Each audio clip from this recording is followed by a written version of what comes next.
umuvandimwe mu gahinda kenshi akabaza ikibazo yibaza ati waragize ugucikwa cyangwa se ukaba wahura n'umugore wawe mu gisibo cy'ukwezi kwa Ramadani hanyuma mugasambana cyangwa se mukamwakora ubusambanyi icyo gihe cy'ukwezi kwa Ramadani ku manywa y'ihangu mukaba mwabonana.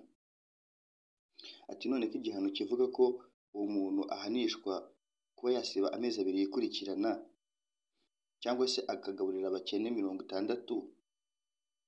Ati ibi ngibi cyangwa se byamunanira akarekura umucakara. Ati ese utabaye bufitiye ubushobozi ibyo byose wakora iki? Ati none se igisibo cyaba gipfuye burundu cyangwa hari ikindi kintu wakora? Bismillahirrahmanirrahim.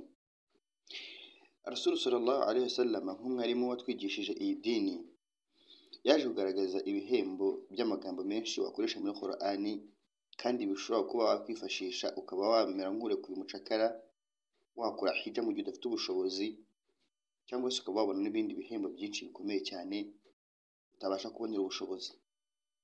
Reka dusubize n'umuvandimwe dukoresheje zimwe mu mvugo za Rasul sallallahu alaihi wasallam aho ajyaga abwira abantu ibyo bakora kugira ngo babe bakora bimwe mu bikorwa badafitiye ubushobozi kandi bikakirwa kwa Allah 100%. Nk'urugero tubahaye urugero rufatika ahangaha nko ku bantu badafite ubushobozi bwo gukora umura cyangwa se umutambagiro mutagatifu Makka. Uko niko bimeze no hano mu Rwanda, hari benshi batabasha gukora ibintu nk'ibyo ngibyo kubera ubushobozi, uburwayi ndetse n'ibindi byinshi bigiye bitandukanye.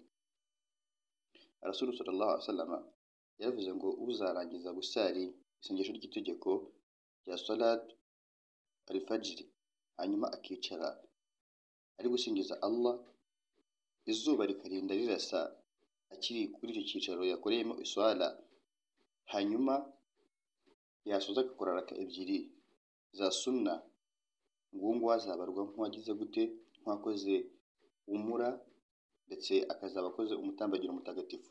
Kandi iyi mvugo isoza ivuga ngo byuzuye.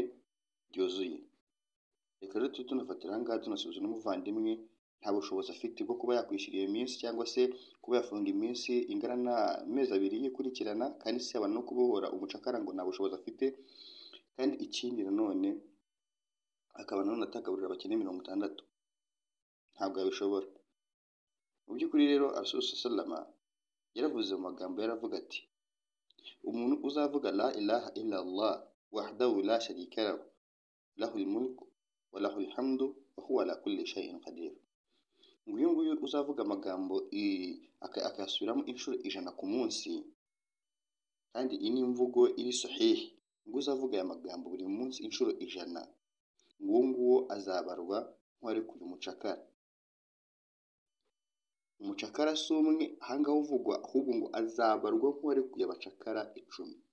Urumva niba kurekura umucakara umwe wenyine ushobora kuba wababarirwa icyaha cy'ubusambanyi, ariko nanone hariho kondisiyo zo kubanza gukora tauba, ukicuza ku cyaha cy'ubusambanyi wakoze, hanyuma ukora iyo migenzo nyuma y'uko wakoze tauba, ukabanza kwicuza ku Mana n'ibindi bigiye bikurikirana wagiye wumva mu magambo y'abamenyi cyangwa se mu gitabo cya Qur'an cyangwa se mu hadith z'Imana imuha imigisha.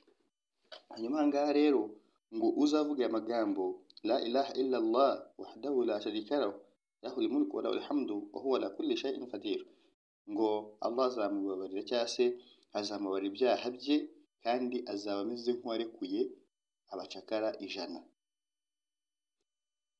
Ibyaha azababarirwa nabyo bigera mu byaha 100 nabyo azababarirwa, kandi aba arinzwe shayitani kuri uwo munsi.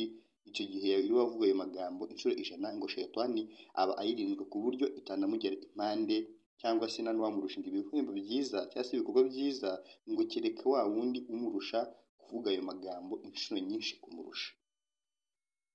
Rero kuri Allah nta rwitwazo ruhari ndetse nta n'ikindi kintu wakwitwaza uretse ko idini Allah iroroshye, kandi uzayoroshya nawe izamworohera. Assalamu alaikum wa rahmatullahi wa barakatuh.